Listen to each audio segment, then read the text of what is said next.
So happy to be here. Thanks for listening in on the Energy Incentive Program. You're going to hear from me. I'm Mark.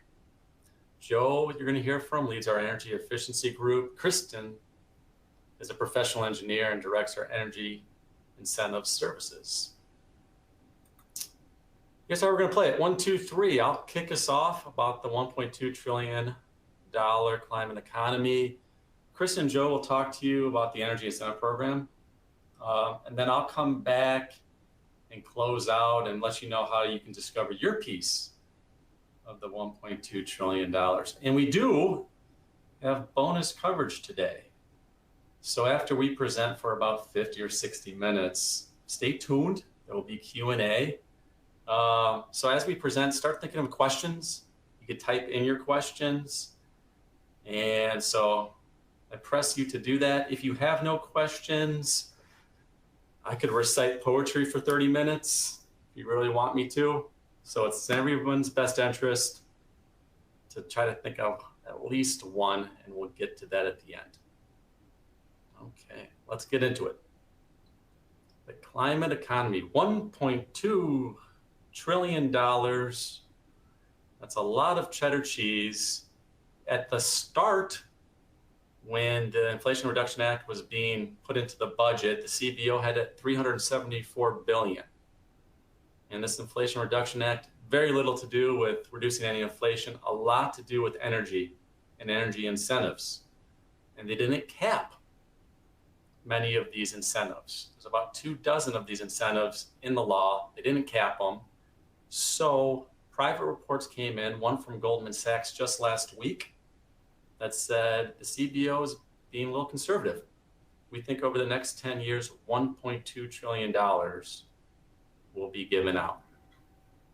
So I'll say this, wherever the number ends up, between 374 billion or 1.2 trillion, it's really incumbent on accountants, facility engineers, leadership to ask the question. If you don't ask for this, you won't get it. The IRS very rarely reminds you of something or of an incentive that you should take. So you need to ask. Okay. Another thing about the climate economy, we have 10 years of materiality and 10 years of certainty. In the for-profit world, that kind of certainty and materiality doesn't happen too often, if at all. Sometimes these things are only last a year, these incentives. So we have 10 years of this, and imagine what you can do with 10 years of materiality and certainty. Accounting departments, you can proactively plan for these incentives in your capitalization policies, your fixed asset ledgers, capital expenditure reports. You can achieve cash flow and funding, and you're contributing to your company's sustainability efforts. And facilities engineers and designers and architects, you can proactively plan for these incentives, knowing that the money will come in if you design and build sustainably and get that credit for it.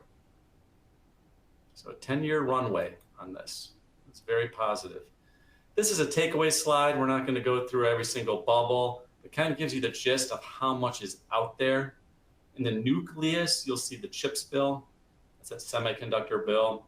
You'll see the infrastructure bill, the IIJA, and you'll see the Inflation Reduction Act. A lot of energy incentives in here. And part of the energy incentive program is looking at these incentives compared to your business facts and construction facts, seeing what match up.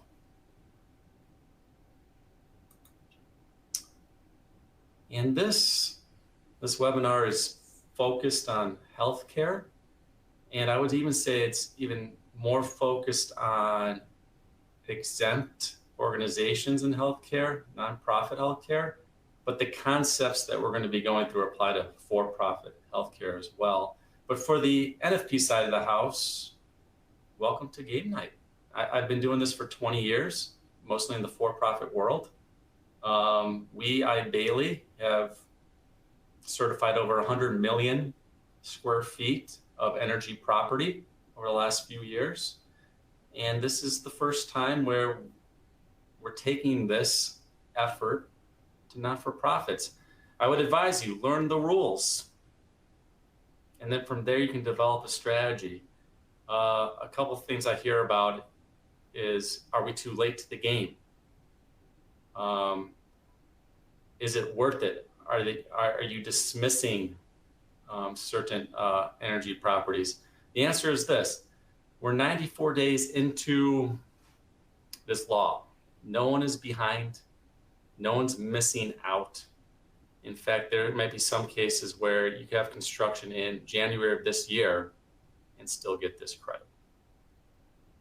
I would also advise, once you learn the strategy and get it, that you have that you maximize those numbers and collaborate with your architects and engineers. Okay, so welcome to game night. Moving on, and here's the come together slide. So two things are going to happen, or maybe both. One or two things. You're going to get rewarded for something you're doing. So your leadership comes up with a sustainability or energy efficiency program. And then your accounting team goes in and makes sure that for these incentives you're complying, that you're maximizing. Then your facility engineers go ahead and design towards what you're trying to achieve. These conversations in the program and the discovery calls work better when all three of these types are coming together in conversation.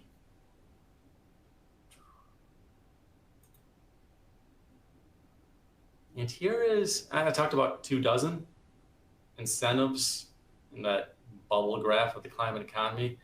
80% of the time, maybe 90% of the time, it comes down to these three. You have an energy building deduction, you're going to be hearing about that. You're going to be hearing about the clean energy investment credit. That one is a direct pay straight to you. That's a briefcase of cash to you. And then you're going to hear a little bit about the residential energy credit. And so before I turn it over to polling question, I think that's the next one. Quick story, not to do with healthcare, but in the same vein of not-for-profits, we recently got engaged to help model out an HVAC project for a church. And the church was using natural gas for their HVAC. We went through the modeling, we went through the education, we went through the program, and as of 3 Saturdays ago, the bishop just signed off, and they're going to change completely to geothermal. And so, which is kind of cool. So that, they dropped their hammers and they're picking them back up, putting in the geothermal. They're going to get a $1.2 million credit. That credit not only pays for the upgrade of the geothermal, but it also puts $400,000 into the $400,000 into the coffers of the church. The only downside is, the good Father Ross tells me that if the credit somehow doesn't go through, I have to stand in front of the congregation and explain to them why they owe more donations. Again, this is new for everyone. You're going to start applying for these in 23 and 24. But the way it's written, checks will be delivered in the mail from the IRS. And so it's incumbent on all of us to kind of learn and educate and lay the foundation for these incentives, particularly in the NFP world, so that for the next 10 years, we just get into a rhythm. Okay, polling question number 1. What is the highest level of construction activity that is being planned, designed, or currently under construction in your organization? Another warning, polling question number 1 for those here for CPE. And now I'll hand it off to Kristen Gustafson. Kristen, when I think of the 45L credit, I think of residential and homes, but I suppose it applies to healthcare as well. Is that true? That is definitely true in some cases. So yeah, happy to to talk about that today. Are we ready to? We just need a, oh, yep, you can continue now. Okay, perfect. Thanks, Mai. All right, so thanks, Mark, for that introduction. My name is Kristen Gustafson. I'm a licensed professional engineer in all 50 states. Spent the first part of my career as a mechanical design engineer, and I've been in the energy efficiency consulting space for the last 10 to 15 years. So they like to give me these energy heavy credits to talk through here. So I'm going to be discussing Section 45L and the Energy Efficient Home Tax Credit. A quick overview here of 45L. So this is a credit of $500 up to $5,000 per qualifying unit. So this applies to apartment buildings, single-family homes and townhomes, as well as manufactured homes. And we'll dive into some of those relevant details here in the next few slides. Two ways for the energy efficient home credit. They tend to fall into those two buckets you see here. Sold units, these are typically for our single family home developers or townhome developers, or rented units. Now this could include apartments, townhomes, student living developments, or senior living facilities. Senior living developments, these can be included if they contain self-contained units that have individual cooking or cooking facilities within each unit.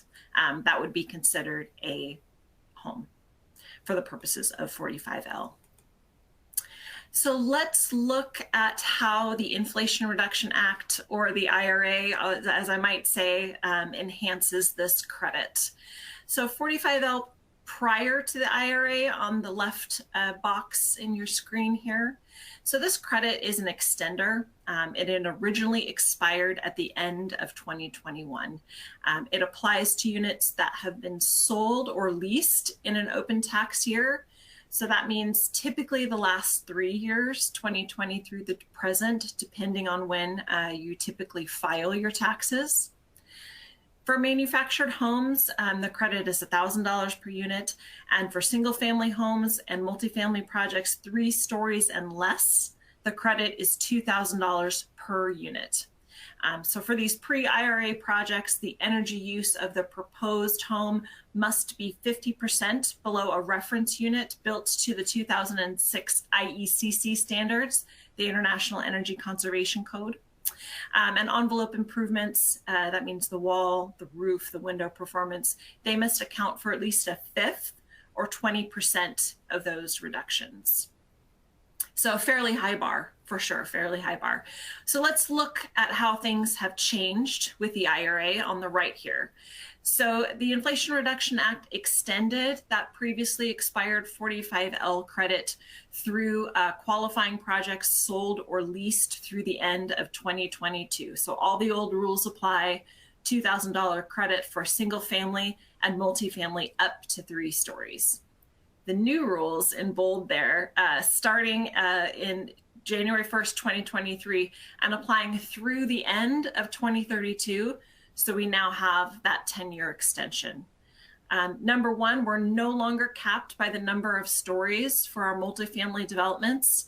So the sky is literally the limit. Residential tower projects, we see those popping up all over. Those can now be included in this program. Also new, there's no basis reduction for affordable housing projects where the low income housing tax credit, or LIHTC, applies. So as far as the incentive amounts, we're going to see a few tiers of credits. I'll detail those in the next few slides. All right.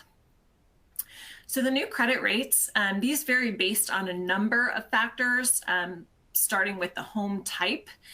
So for single family homes, for these types of projects, including townhomes, the credit increases to $2,500 per unit for homes which meet the Energy Star standards shown here. So we no longer have to exceed that 2006 baseline. We just need to meet the requirements of the Energy Star program there.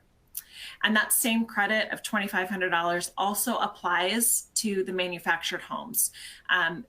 For both of these programs, single family and manufactured homes, if they are certified as zero energy ready as per the requirements there of the DOE Zero Energy Ready Home Program, that rate doubles to $5,000 per unit.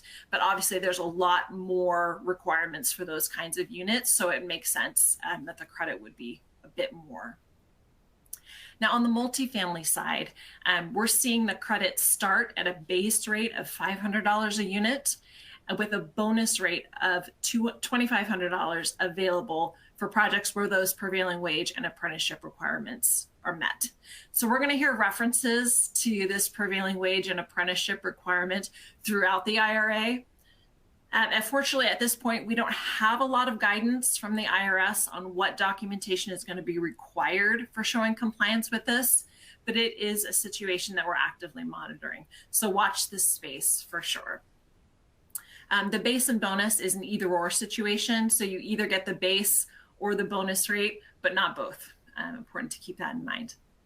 And then similar to the single family home program, those rates double for projects which are certified by the DOE Zero Energy Ready Home multifamily program. So for those units, the base credit is $1,000 per unit with a bonus credit of $5,000 per unit if those requirements around wage and apprenticeship are met. So how does this apply to you folks? So we got a case study here on the multifamily side. We evaluated the new construction of a senior living townhome complex in Oregon, which was privately owned. A total of 56 units were included in this development. So some of the energy efficient features that we were evaluated in the project include an insulated slab to R8, highly insulated glazing with U values there of 0.5 and a sensible heat gain coefficient of 0.27. All the units were heated and cooled by a heat pump system with a heating performance factor of 8.2 and 16 SEER cooling. Within the units themselves, Energy Star appliances were provided. This would include dishwashers, washing machines, refrigerators, things of that nature. And they also included LED lighting within the building and the common spaces. So as a result, all 56 units qualified and were leased in an open tax year, resulting in $112,000 of credits to the owner. As far as that bar that I mentioned to qualification, there's no hard or fast rules about what projects will or won't qualify. Because we use that modeling methodology, projects that have deficiencies in one area, for example, they may have less insulation in the roof, they can make up for that by overperforming in a different area, like higher efficiency heating, cooling systems, the addition of insulated glazing systems, things like that.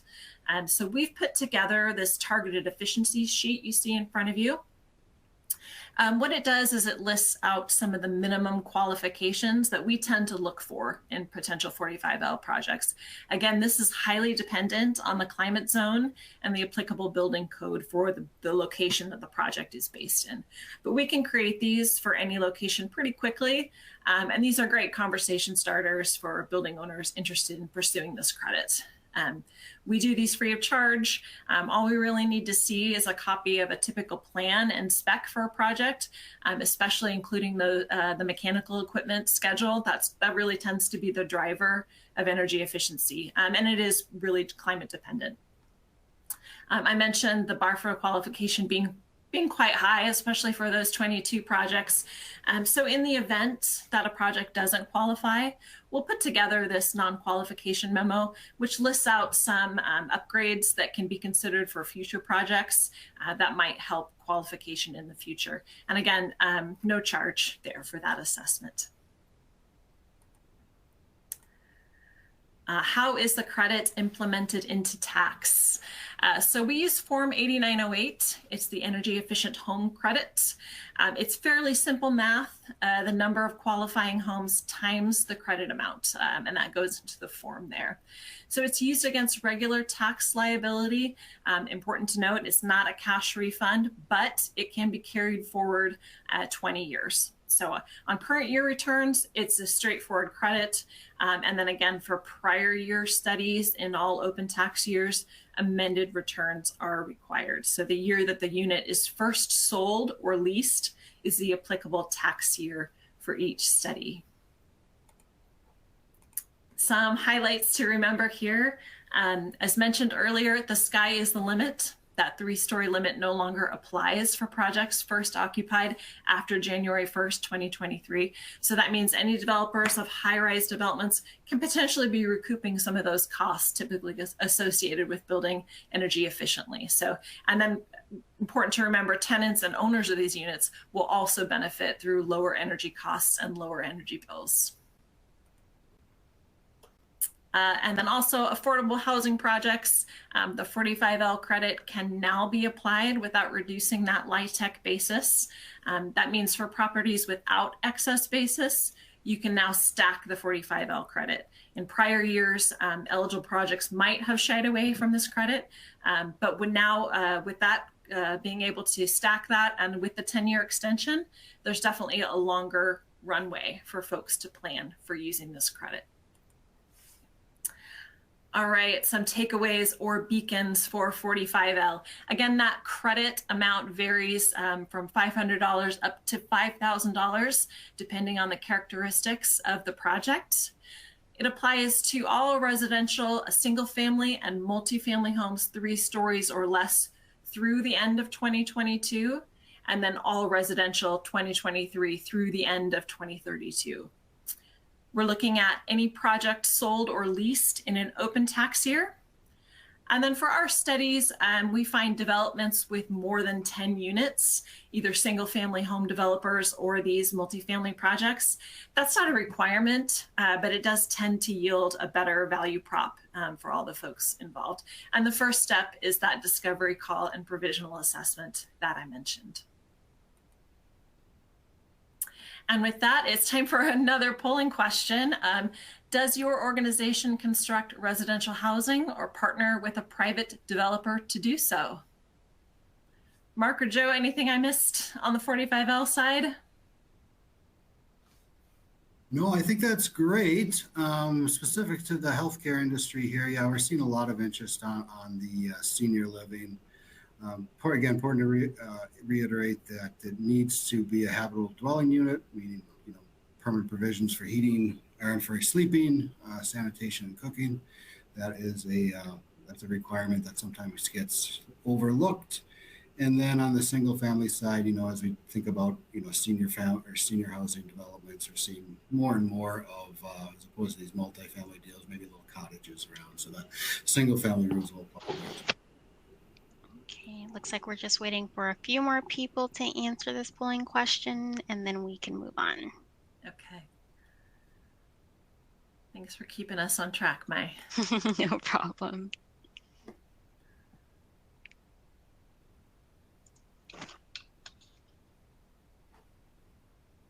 All right, and there are no Q&A questions just yet. Just need a few more people.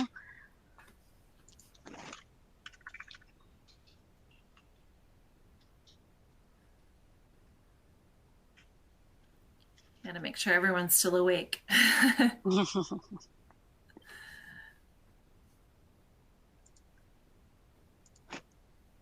All right, are we good? Almost there. Sorry. Almost.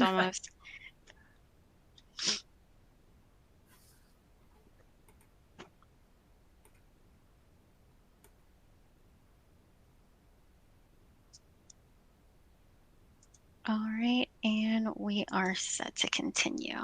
Okay, perfect. Thank you. All right. I'm going to switch gears here and cover the Section 179D Energy Efficient Commercial Building Tax Deduction. So this incentive is similar to 45L in that we're talking energy efficiency, but it's a tax deduction for commercial buildings, and tax deductions reduce your taxable income. So this can be a very powerful tool in your tax strategy toolbox. The deduction is on a sliding scale based on how much energy a building saves in comparison to a baseline building, particularly focusing on the HVAC, building envelope, meaning walls, roofs, and windows, and the interior lighting. But that amount can be up to $5. So we'll delve into these technical details here in the next few slides. There are two ways of claiming this deduction. The first one is for privately owned buildings. Now, these are buildings which are owned by an individual or a private entity which pays taxes. So this deduction was extended permanently back in late 2020 and enhanced in the Inflation Reduction Act. So the deduction applies both to building owners as well as tenants, as long as the tenant has ownership in the energy efficient components. So for example, a retail store in a rented unit, which has paid for new lighting or HVAC systems, they would be eligible for the deduction. Any private commercial building which was completed after January 1st, 2006 is eligible for this deduction. And the deduction is claimed on a current year tax return using Form 3115. So no amended returns are required.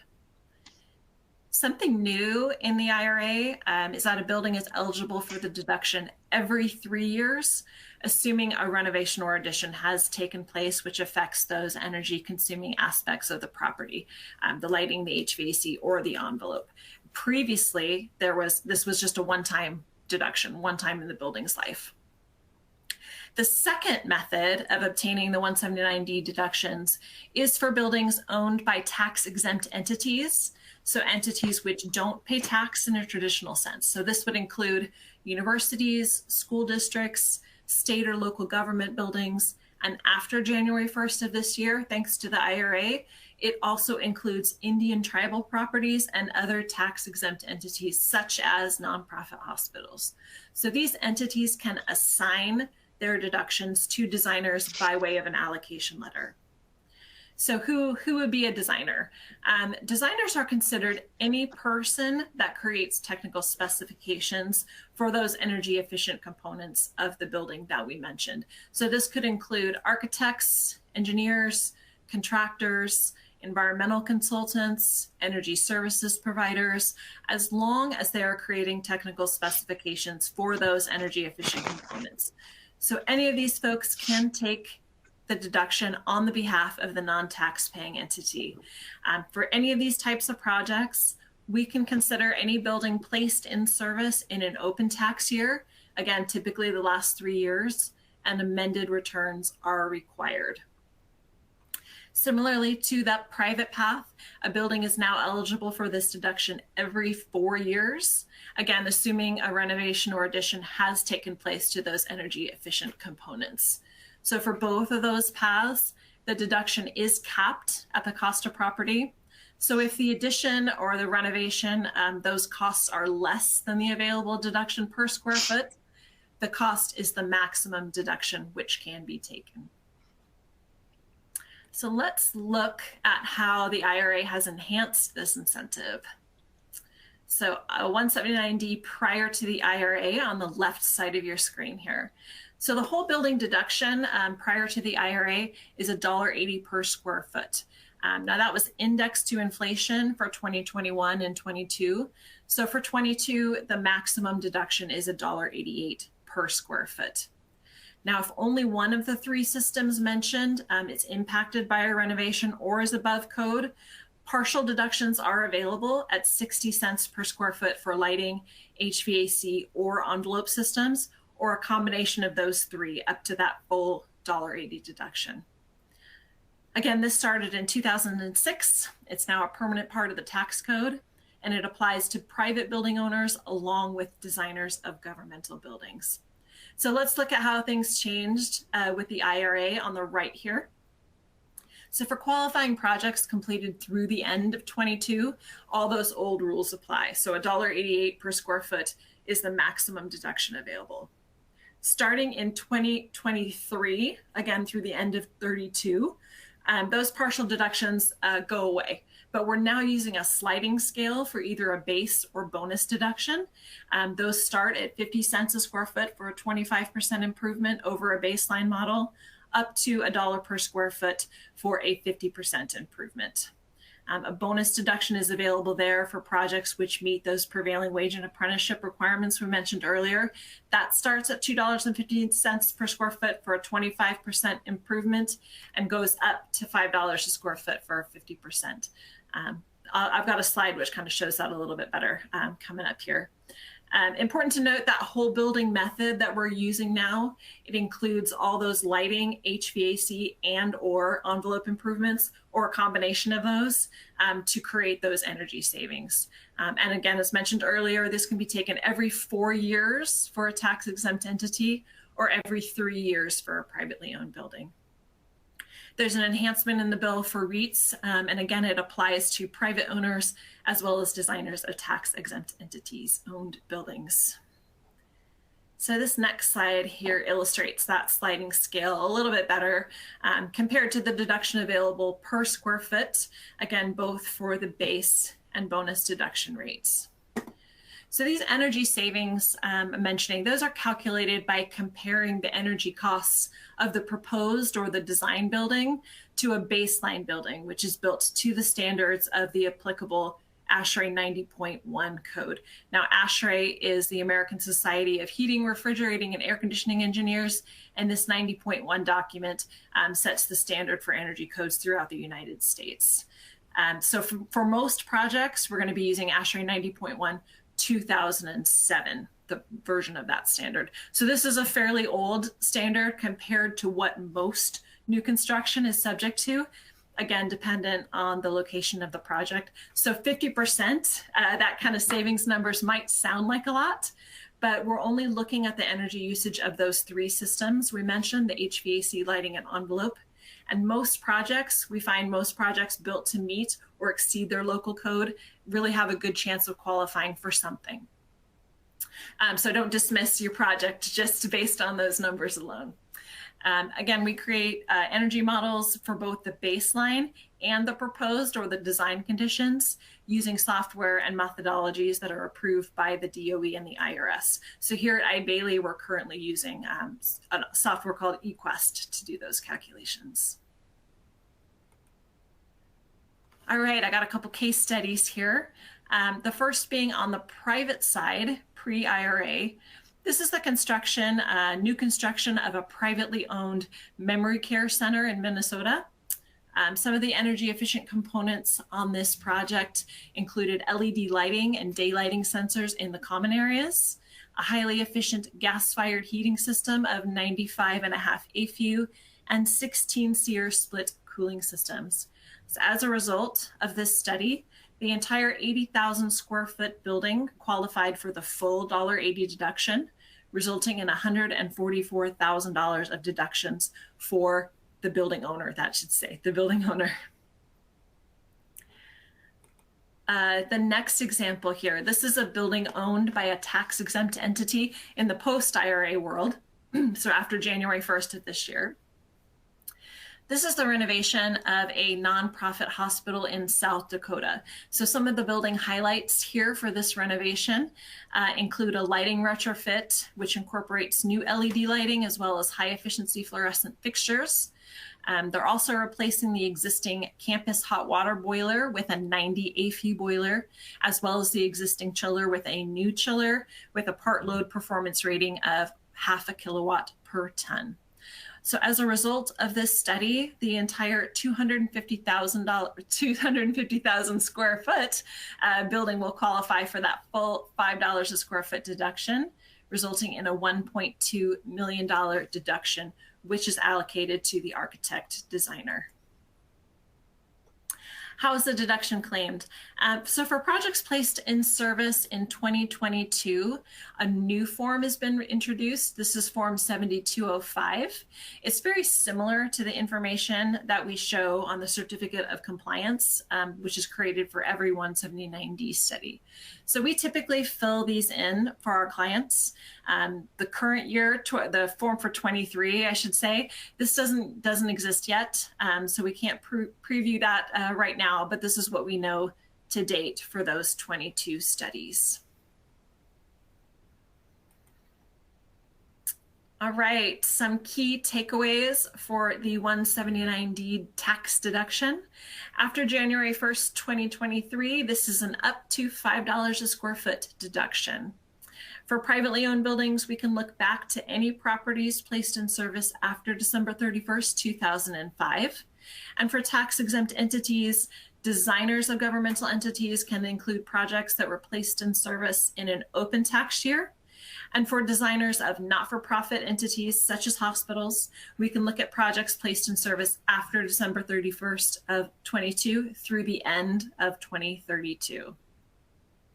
A size requirement there, buildings larger in size than 25,000 square feet, they just tend to yield a better benefit. It's not a hard requirement for inclusion in a study, but it's important to, it's a better return on investment, similar to the 45L. And then finally, just note that for both private and designer paths, a site visit is required for our team to document the energy efficient components of the building. Just something to be aware of as we're looking through these studies. So Joe, anything you want to add on here before I hand off? No, I think you nailed it. I will just say a lot of technical information there. In addition to all Kristen's other roles as a PE and the like, she also literally writes the test for some of these energy modeling certificates and licenses and stuff. So if anybody has any technical questions, I know we've got some facility folks on the call. Feel free to reach out to Kristen because she both asks the questions and knows the answers. So.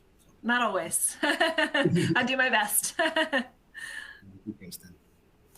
All right.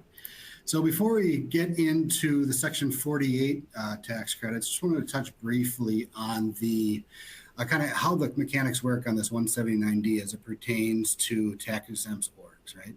So Kristen mentioned for-profit entities. I build a facility. I'm a for-profit entity. I will take that deduction. Not able to allocate it to any designer. That's mine to either take or not take. And the tax exempts, that's a situation where the designer, the person that creates the technical specifications for the installation of the energy property, would be eligible for this deduction, right? So it's certainly, a vast majority of the time would be the architect. Certainly, more often than not would be maybe a mechanical engineer or a electrical engineer, or possibly even a contractor, depending on their scope of work. So really, there's three key players here. It's the building owner, in this case, the tax exempt, and then the individual or entity that meets this designer status, and then the third-party professional engineer. It needs to be modeled using DOE and IRS approved software and certified by a PE license in the state of the building. Again, Kristen's licensed everywhere. We have others licensed in a smattering of states, and that's great. In order to take advantage of the deduction, the designer needs to receive from the tax exempt something called an allocation letter, which is signed by the tax exempt and countersigned by the designer. There's very specific form and very specific data that needs to be on that. We found that although it's not a terribly complicated letter, sometimes there are mistakes made. So just as a matter of course, we Eide Bailey, if we're undertaking a project, we'll just complete that letter for you, similar to 7205, just because it's got to be right. So we'll do that. So kind of three big players there. And there's different rules and regulations around who can obtain the deduction, basis reduction requirements, and the like. So whether it's Eide Bailey or someone else with experience in this particular program, there are a couple areas where we've seen folks run afoul of these rules, and it's not necessary. So just some things to keep in mind there as you kind of walk through it. All right. So now I'm going to talk about a little bit about the Section 48 credits and how we're doing on time. Perfect. I'm going to go through this relatively quickly. I know we have some technical facilities people on there, but the vast majority are kind of in the finance accounting realm. So we'll walk through it quickly, and this is more of just keep in the back of your mind typically, and if you see something there that's interesting, certainly reach out. So here's the briefcase of cash that Mark mentioned. You can see there the qualifying clean investment energy property that qualifies. We're seeing a lot of interest around the solar and geothermal, although more often than I would have expected, energy storage property is pretty interesting and coming on quite a little bit, as well as micro turbines. If you see on the right-hand side of the screen there, you can see the economic drivers similar to 45L and 179D. Prevailing wage is a big deal. The basic credit is 6%. And you'll see this throughout the IRA. And then if the prevailing wage rules are met, that's a 5X, in this case, 30% of the project cost. There's also some kickers there in terms of domestic content made in the USA, as well as specific geographic requirements. If it's in an energy community or an environmental justice community, we can see the credits specifically on the solar. We're seeing credits as high as 50% of the project costs coming back to the tax exempt in the form of a check from the Treasury. So kind of interesting stuff there. And to keep in mind, the brand new thing with the IRA is this is a direct pay, right? That's a misconception that we're seeing quite a little bit. It's not an allocable credit, although it can be sold, but this comes back to the building owner or the owner of this property. So again, solar is a big deal. This includes both obviously the solar panel array that you can see there. The interesting thing here is you talk about the prevailing wage and apprenticeship requirements. If the solar array is less than 1 megawatt, then the wage and apprenticeship requirements do not apply.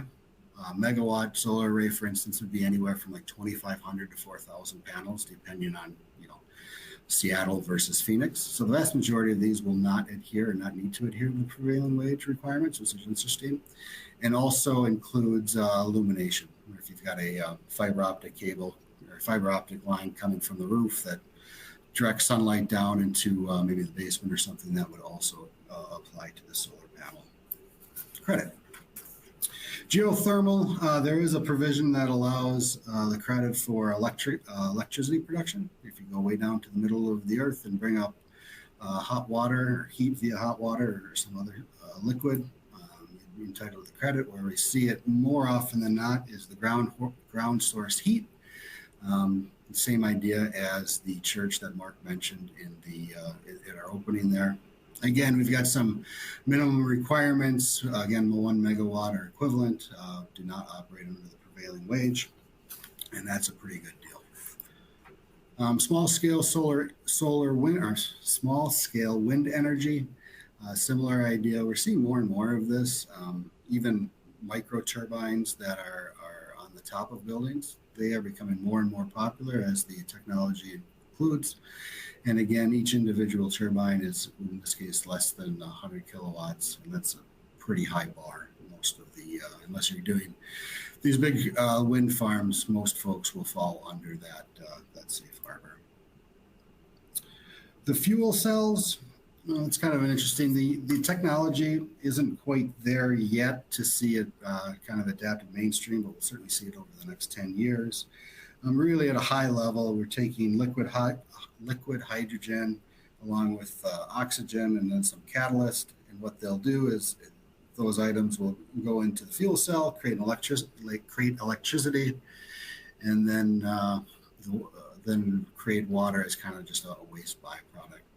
A couple other interesting things down below, a little more technical than the scope of this renovation, but again, Eide Bailey has those professional engineers and others who specialize in these tax credits. More than happy to answer any questions as they arise. Similar idea on these cogen, combined heat and power projects. Kind of what we're doing there is we're taking natural gas and running through a generator. That generator will surely create some waste heat, and the deal there is we capture that waste heat and pipe it around your building as required. Really what we're seeing there is what it does is it kind of reduces the peak demand. So if it really ebbs and flows throughout the course of a year, sun seasonality. That's where this really comes into play and is really quite an interesting product. Waste heat recovery, kind of a similar idea, although if you can think about this would be more process heat. If you have equipment in your building that creates some excess heat, obviously doesn't apply in this context, but for instance, if one has a kiln and we're throwing off a ton of heat, if we can capture that and move it around the building, there's also an opportunity there. So some of the equipment in the healthcare space may qualify or may fall under that. It's just a matter of capturing that data. Mark talked a little bit about stacking, and Kristen did as well. We're able to take these credits and incentives and kind of put them on top of each other, whereas in the past that was much more difficult to do. A couple interesting examples here. The first one, behavioral health center renovation, 100,000 square feet, incorporates LEDs and thermal storage, eligible for clean energy investment tax credit, Section 48, as well as the 179D deduction. In this example, we're looking at a $300,000 credit along with a $500,000 deduction. Senior living, we've got a new construction, 200,000 square foot, placed in service as of or after New Year's of 2022. Again, LED lighting, incorporating geothermal as well. Another 30% credit for the clean energy investments. If it's a for-profit privately owned facility, it's also could qualify for the 45L credit, assuming we meet the habitation requirements. Because this is a building 4 stories or more, and it's a 4-story building, 4 stories and above qualify. It'll also qualify for the 179D deduction.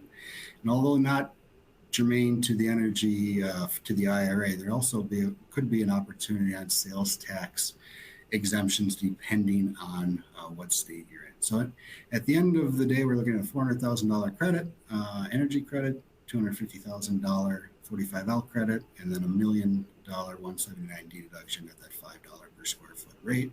So you can see those numbers can get pretty meaningful as we're able to stack these incentives. All right, we're up to polling question number 3. Could your organization benefit from the incentives made available in the IRA? I'll just wait for you to give the go ahead. And Kristen and Mark, if you feel like you'd like to hop in, please do. While we're waiting for that, do we have a polling question? Not a polling question, a Q&A in there. It states, maybe this question is early, but we are a nonprofit assisted living. We are looking at upgrading to energy efficient windows, replacing 30 to 50-year-old windows. Is any program going to work for them? Yeah, the short answer is maybe, and this might be an opportunity to take it offline or in that Q&A session we'll have after this, after the formal presentation. Certainly maybe. There's several variables that go into that. I'd like to learn more before I give a definitive answer, but certainly maybe. Okay. I'm just waiting for a few more people to answer the polling question. And everyone, if you did miss polling question 1, please make sure you are answering these remaining questions if you are here for CPE.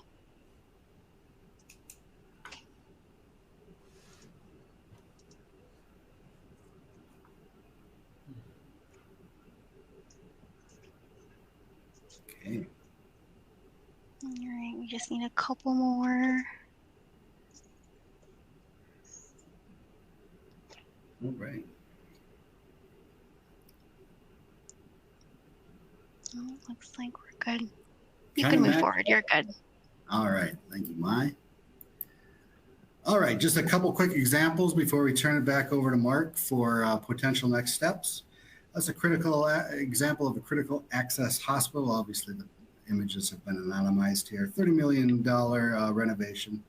Started in 2022. We haven't touched on the safe harbors for the wage requirements. This, like I said, broke ground in 2022, so they'll operate under a safe harbor. They plan to place the project in service in 2024. And because they either broke ground or incurred 5% of the project costs prior to 1/29/23, the labor and apprenticeship requirements are not needed to adhere to.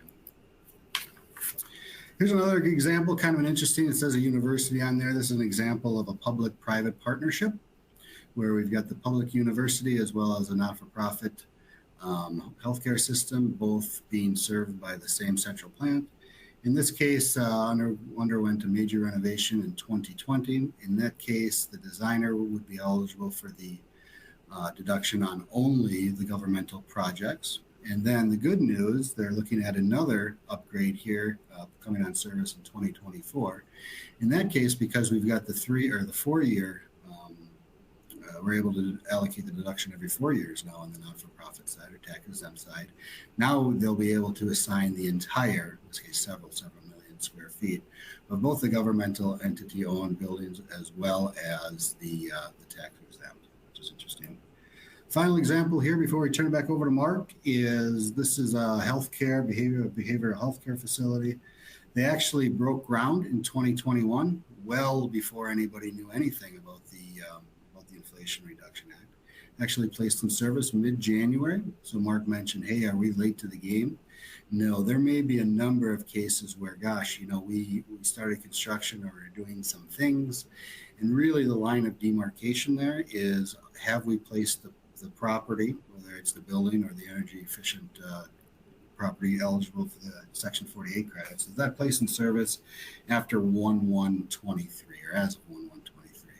So it might be an opportunity as you look back, hey, gosh, we started this project 4 years ago and we're hoping to get it online, you know, in the next couple of months. That certainly would fall under these IRA provisions.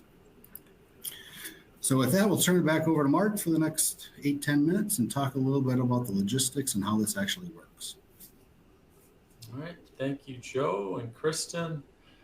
So I'll wrap up here for a couple minutes and then we'll get into the Q&A. And what I'm thinking, and we don't do this too often, usually we present and we're done, but we'll turn the Q&A kind of into a discovery call.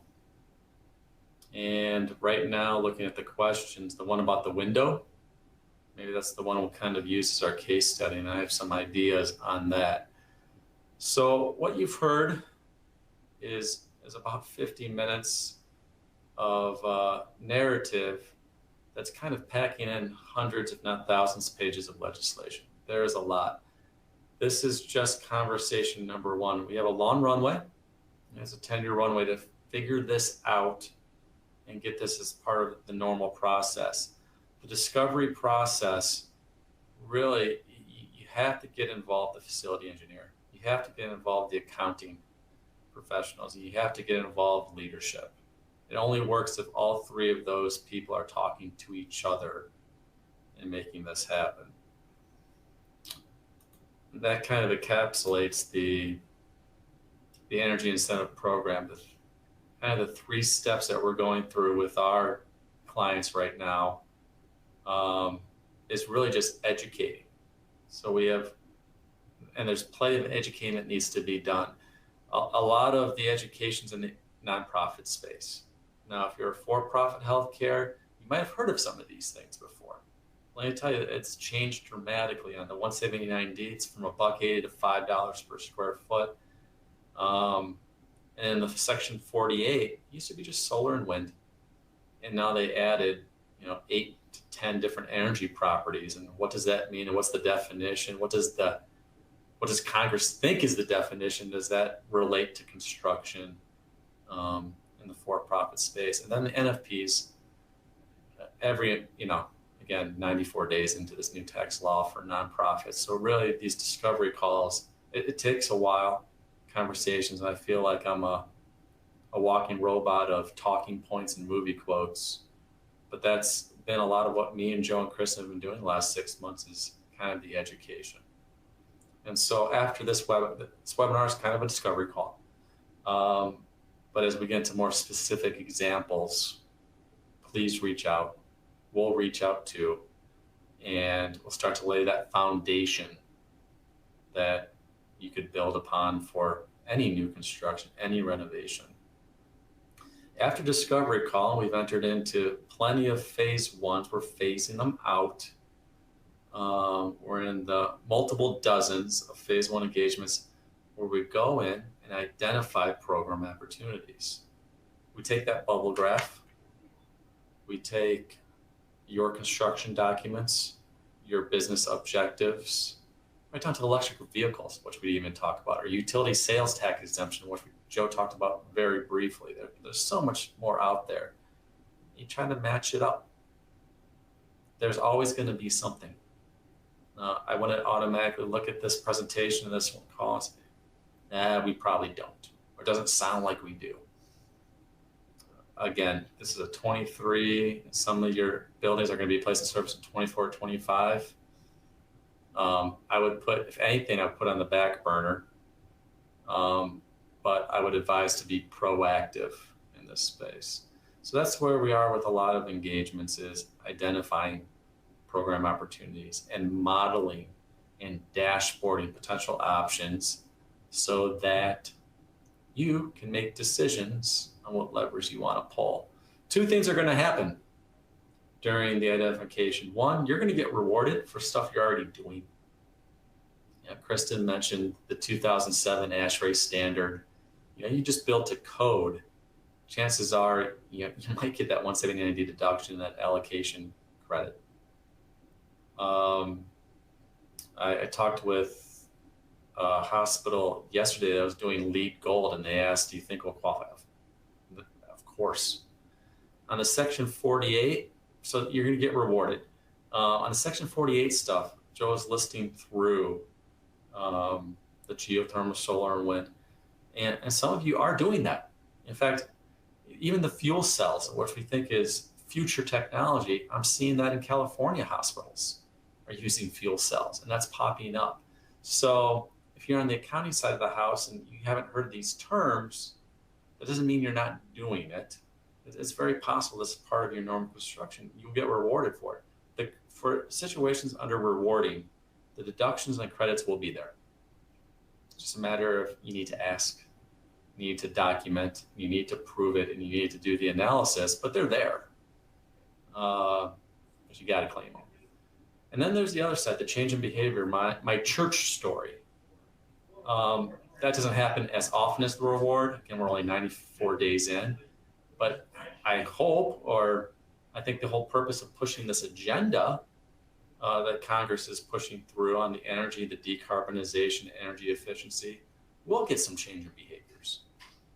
So if you are doing a natural gas system and would like to do geothermal, because it'll maybe save on utility costs, maybe this credit will not only pay for the upgrade, but give you extra cash. So why wouldn't you? So my advice there is, while you work with your architects and designers, ask them, hey, for these energy properties that Eide Bailey has identified, can you give us an alternate quote? Yeah, we're doing it this way right now, but can you give us an alternate quote? We're just curious to see how much it would be if we took the next step. And you might find, as we model it out, that these credits will pay for the next step and actually give you cash. I do want to make the point that there are the 179D and the 48, these are just code sections. We can easily call them building deduction and energy credit, but they're very different. One involves your architect, one doesn't. I'd also note, as you talk with your architects about this, they're just as clueless for the most part about this as everyone else.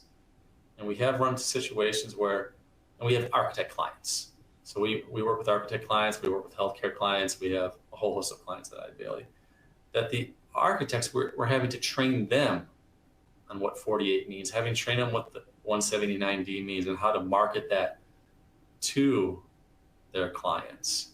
And we certainly got the other way, where architects have told our clients, no, you won't qualify. And I'd caution you on that. Particularly on the 179D, you probably will. The modeling's different. Congress, in their infinite wisdom, the IRS has different modeling requirements that maybe your architects and engineers have to go through and that our professionals can do. So again, I would say everything, maybe the back burner, worst case scenario, best case scenario, is something you're proactive about to get part of that 1.27 trillion. Then the implementation, which we're only doing a handful of these so far. Joe mentioned the one that opened their doors January 15th of 2023. we're beginning that implementation. But again, no one's behind here. This is all going to happen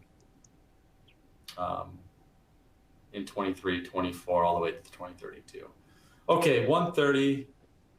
I know most of our questions have been CPE related, so let's get to that. What phase are you in for the Energy Incentive Program? Have not started, which is okay. In fact, I hope most of you are there, or you're in the discovery phase. You're starting to figure out what might be there, starting to get the right people in the room. Maybe you're already actively identifying opportunities. We've got 11 of 82 submitted. If you don't know what to choose, choose A. I would say I'm curious to see anyone who chooses D. I don't want to see the results, but I'll see them later. Is anyone already implementing something that's only 94 days old? I think that would be bold, but maybe you're way ahead of the game. Okay. We have a few more people that need to answer before we can move forward.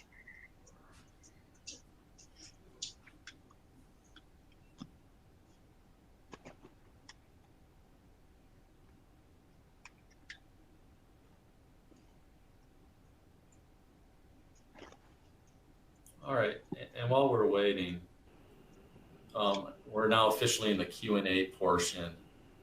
For that portion, Maya, are they able to talk to us or only type in chat? Type in the chat. That's okay, that's fine. All right, and we'll use, I don't know if he's still on, but the window replacement, we can kind of use that as a case study and Sure. go through there for discovery, and then what other questions. And hopefully that lasts us through, I do have this book of poetry. Yeah. So Mark, real quick, there's a question that came in offline. You talk about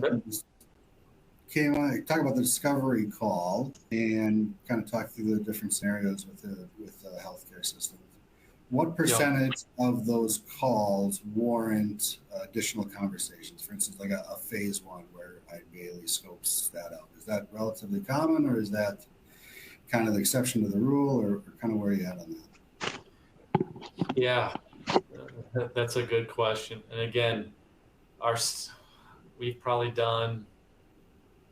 we're nearing 100 discovery calls for 100 projects. We're trying to get through as many as possible. And imagine that'll exponentially increase once the tax deadline, April 15th, comes with our accounting firm. Every single one ends with a phase one, the discovery. Why is that? Because when it gets to the discovery call phase, it's usually somewhat vetted that they're constructing something. So very rarely do I go on a discovery call where someone's not building anything or not thinking about building something, right? So I would say the triggers are this. One, if you're at that 25,000 square feet or more, either renovation or new construction, you're probably going to get something. It's probably going to be that 179.80. That's a per square foot. Or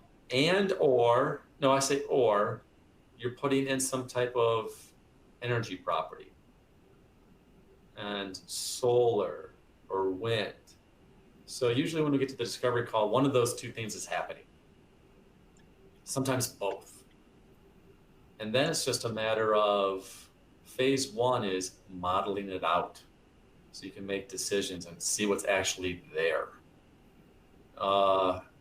And then the phase two, that's where things start to get interesting. We're doing a handful of phase twos where we're actually starting to implement that. And let's talk a little bit about implementation. The form that you must fill out to claim the briefcase of cash, the clean energy credit, has not even been created. So Congress will come up with these laws and they'll dump it. You remember, this all came through rushed. mansion, you remember the mansion and Biden, could they, should they come to some agreement? And they just threw it together and it was like, holy cow, here it is. And so now the IRS and Treasury are figuring out how to monitor it and how to assign it. So we hope to get the forms. Now I wouldn't get too caught up, if you're on the accounting side, about the form. The form is a form. Once it comes out, we'll figure it out and we'll put a number on it. What's important, and those in the for-profit space know this, is the documentation to prove it. It's one thing to get a credit. It's one thing to allocate a deduction.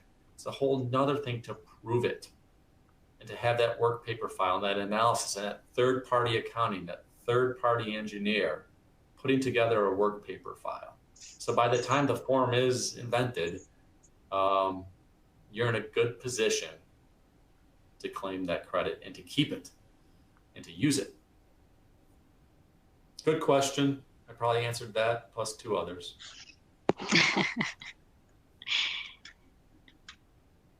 All right, and you are free to continue and stay in your Q&A until the end if you'd like. All right. Will the screen just be the question screen, or can we just go face? You can on your end, you can move that slide out the way. All right. And enhance your side. And on their end, they can enhance their media player so they could see just your face. Okay. Well, let's get into, I don't know if we're calling names out. AH had a question about Windows. So the question was, and Joe and Chris, is it okay if we use this as a case study and see where the conversation goes? I think that makes a ton of sense. Okay. So from a discovery point of view, the question was, we're a nonprofit, do assisted living. We are looking at upgrading to energy efficient windows, replacing 30 to 50-year-old windows. Good. If any program's going to work for us, I'd say yes. Primarily the two that come up a lot are the ones we talked about, 179D and 48. There are some others, but from a window or construction point of view, let's stick to those. So the 179D, there is for efficient HVAC, lighting, and envelope. So maybe there's a play there. Again, we have to model it out. The more intriguing, potentially, incentive for a window project might be the 48. You'll probably have a lot of conversations about 179D because everyone's heard of it. Your architects may have heard of it from the past. It takes a little bit to get to that monetization, that kind of flux capacitor graph that Joe showed with 3 parties. But really, the materiality, the briefcase of cash, should be a focus because that could get really real and really big really fast. On the Windows side, and it wasn't one of the bullets that we have on our deck because we're still learning, getting into the law, but is dynamic glass. So dynamic glass is an energy efficient way that blocks off UV rays, even to the point taking away glare, and you don't need window blinds. You see it a lot. You're seeing it come up more and more often in office buildings. The Royal Eide Bailey, as a matter of fact, our new headquarters, we're starting that in July. We're going to be using dynamic glass in our new headquarters. And so that's how I first kind of heard about it. It's a lot of this dynamic glass comes out of a company manufactured in Minnesota. So, and the dynamic glass counts for the 48. So we should probably talk about prevailing wage as well, but say you're paying prevailing wage, or at least to whatever standards that might be, and that gets a little gray. We could talk a whole hour about that. Say you're paying for the prevailing wage, you're gonna get 30% of that glass. Not the incremental value going from, let's call it normal glass to dynamic glass. No, the entire cost of the dynamic glass plus whatever fees and soft costs apply to that. That's more of a phase 2 thing.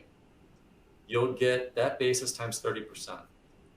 And then because it's made in Minnesota, or at least the two that I've heard of, you probably get that 10% kicker for made in the US. So there's a 40%. And then depending on where you are, you might be in an energy community. Now, the energy community is a whole host. Again, Congress says energy community, and now everyone's figuring out what the heck do they mean by that. So we have partnered with it's an S&P mapping system program. We put in addresses and census tracts and try to figure out if that extra 10% for energy community will apply and confirm it. It's a whole thing. So potentially you can get 50% of your investment. You might find, okay, regular windows, dynamic glass, plus I know I'm gonna get a 50% credit, or 30%. You model it out, 30, 40, 50. You might find that not only are you gonna get a better fenestration system that saves on utility and cost and probably looks better, but you actually might make money on it. It might cover the up cost and pocket you some change. So again, this direct pay concept under 48, really start having conversations around that with your accountant, with us, with your architect. It's very similar to the ERC. I'm sure some of you know the employee retention credit and how the government is just giving away, if you qualify, a lot of money. So, and the government do that, whether it's a Republican or Democrat Congress, they push their agenda and throw out money because they want to incentivize certain behaviors. And so it's definitely from the window case study, yes, it's out there. Now you probably have to have 2, 3, 4, 5 more conversations with different people to figure out, then you can make a decision. And the decision at the end of the day might be, we're just going to go with the normal. However, there's just throwing so much money out there that it seems to be people like the church are just changing behaviors. Now, I know we can't talk to each other AH, but maybe you're already using dynamic glass, and then it becomes more of not a change of behavior, it's rewarding. And now it's just documenting and planning and analyzing third party and getting that number right. Okay, so that's discovery on Windows and Windows alone. Any other questions? Tell you what, another one came in offline, Mark, and this might be a good one for Kristen, although it looks like she lost audio, so we'll see. Oh, there she is. I'm back. Sorry. Hi. Technical issues. Apologies. So the question around the energy efficiency standards on the 179D, you talked about the 2007 standard. Is that going to be, how long does that last, and what does it look like over the next 10 years? Great question. So we did recently receive some guidance from the IRS on increasing that standard. So we anticipate the ASHRAE 90.1 standard to increase from 2007 up to the 2019 version, which is quite a big leap, but that won't take effect until 2026. So we do have a good runway to plan for that and to take account in the increase in standards and how that will affect the projects under consideration now. So we got some time. We got some time. I will say, in addition to all the other stuff, they're not the Kristen Gustafson commercial, but she also operates a consultant with NREL out of the National Renewable Labs out of Albuquerque. And she's one of the folks we can thank or be angry about this increase in timing, because I think it's more or less her idea. That's true.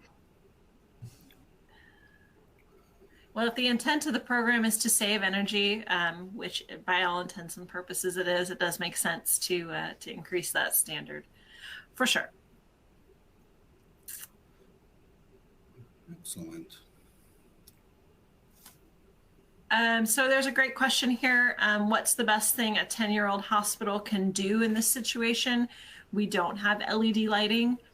So with any facility of that nature, there's probably some kind of ongoing maintenance program. So staying ahead of whatever planned improvements are for your facility, you know, these mechanical equipment and lighting equipment, they all do have useful lives. So once your equipment is approaching the end of its useful life, planning out how to finance a replacement or a renovation with these tax credits is really beneficial. So you're 10 years old, you're probably getting close to wanting to do some kind of renovation or upgrade or perhaps an addition to the facility. This is a great time to start planning for the financing around tax incentives.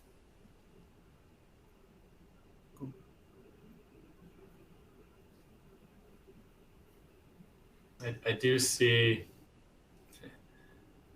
I think we're all seeing names here. I'm not sure. Alan, having a conversation. Alan, it's probably best that we have a discovery call to continue. On the 48, the windows, that money will go straight to the nonprofit. That's the briefcase of cash. And the 179D, if you don't have a designer, then okay. I think focusing on the 48 is probably good. And then John, I think he asked two questions: microcell cooling tower filtration system and HVAC building control system, along with the LED. Yeah, you're saying all the right buzzwords. And the program absolutely will apply. It's just a matter of how you monetize. And that's probably worthy of maybe a one-on-one to make sure that the conversation's customized. I will say this from a general point of view. A question that comes up a lot during these discovery calls is prevailing wage. So there are two things this the IRA pushed. One is energy. No kidding, $1.2 trillion of it. Another thing would be fair wages. They want to incentivize that. And so they go hand in hand. So you see language throughout the legislation that says base and bonus. And it's drastic. On the 179D, it's $1 per square foot versus $5 per square foot. And the 48, it's 6% to 30%. Now, we are still in the process of learning, what does Congress mean by prevailing wage? We all know and not love Davis-Bacon. And no, it is not based on nowhere in there it says you have to follow Davis-Bacon, which would be such a headache, especially for the smaller mid-sized organizations.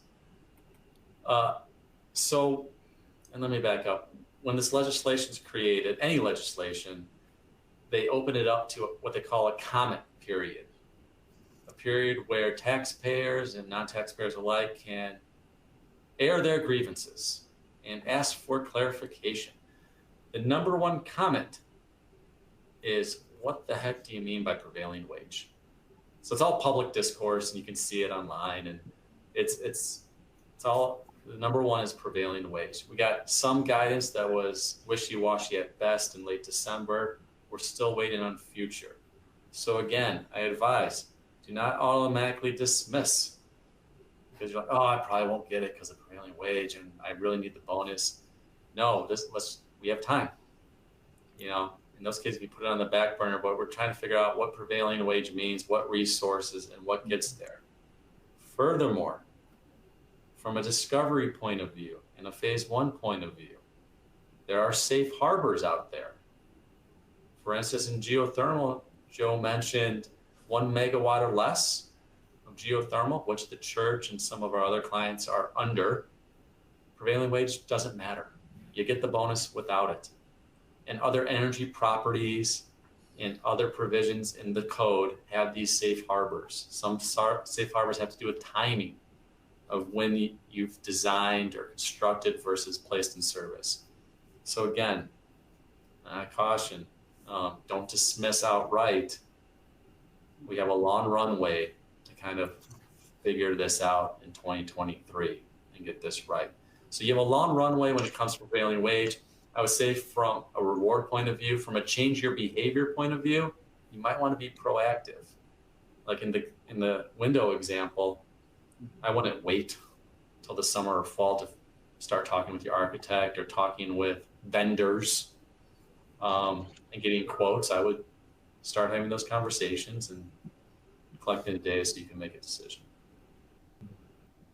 Yeah, super quick, Mark, just to add on to that. The prevailing wage, there's still more questions than answers in terms of reporting requirements for sure.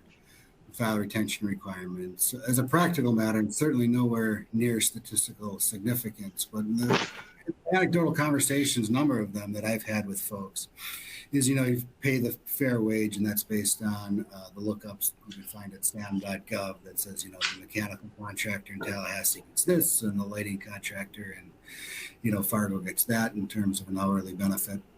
From a practical matter, the prevailing wage, as defined by sam.gov, is really lagging behind reality, right? With both the inflation situation we're in, as well as kind of the really, really tight labor requirements. Like I said, anecdotally, that the actual payment of those wages isn't really the hurdle.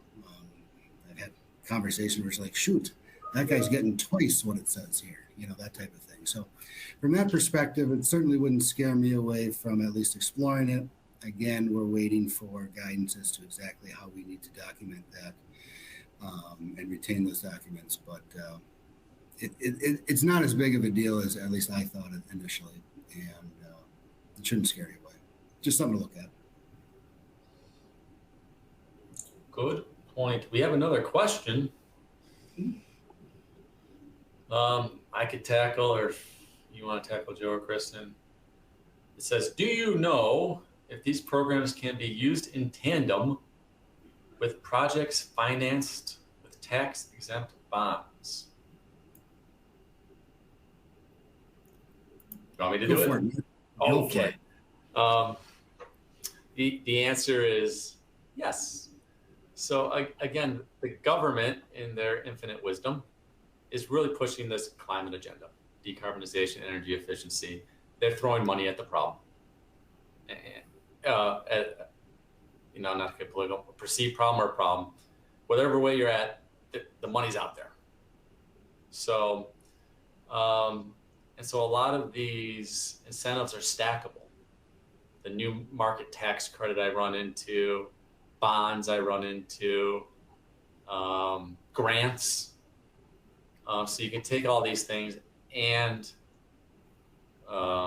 these incentives in the IRA. And yes, there are exceptions. And when you get into, the discovery and the phase one, we kind of do that. I know for one particular bond project, this was for an airport that we're working on right now, that it's putting in geothermal and some lighting for their new hangars.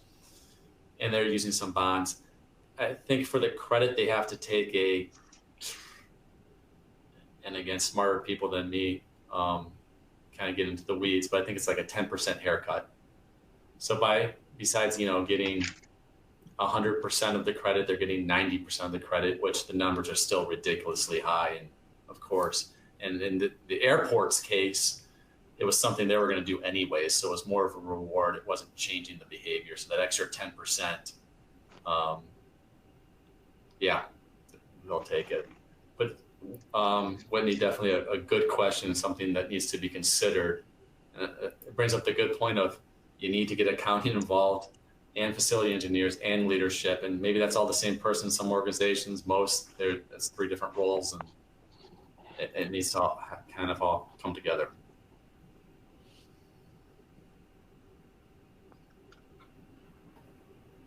All right.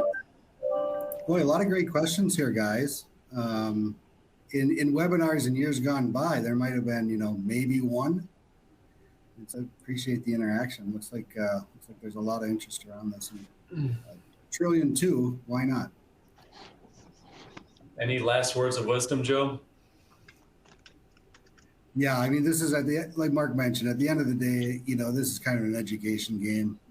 Whether you've got something cooking right now or or not, more odds are something's going to come down the pike in the next 10 years. So certainly, if worst case scenario, download the slide deck, keep in your back pocket as you think about projects coming online, refer back to it. Feel free to reach out to really anybody here at Eide Bailey, but the three of us specifically, and we can certainly point you in the right direction or help out any way we can. It's like, it's at the end of the day, we're just, trying to help give away some incentives. And if we can do that, it works. And if we can't, that's the way that goes. So no pressure. Any other Kristen, questions? any other words of wisdom? I don't think so. Thanks so much, everybody, for hopping on. Really looking forward to addressing some of these questions one-on-one. Just don't hesitate to reach out, like the guys have said. Perfect.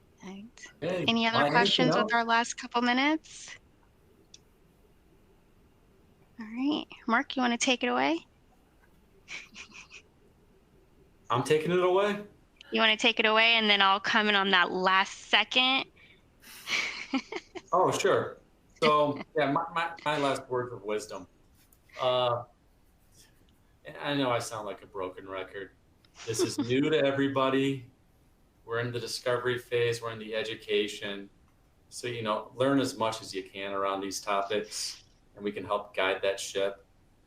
And hopefully the spirit of the law is to incentivize sustainable and energy efficient construction and behaviors. And money talks.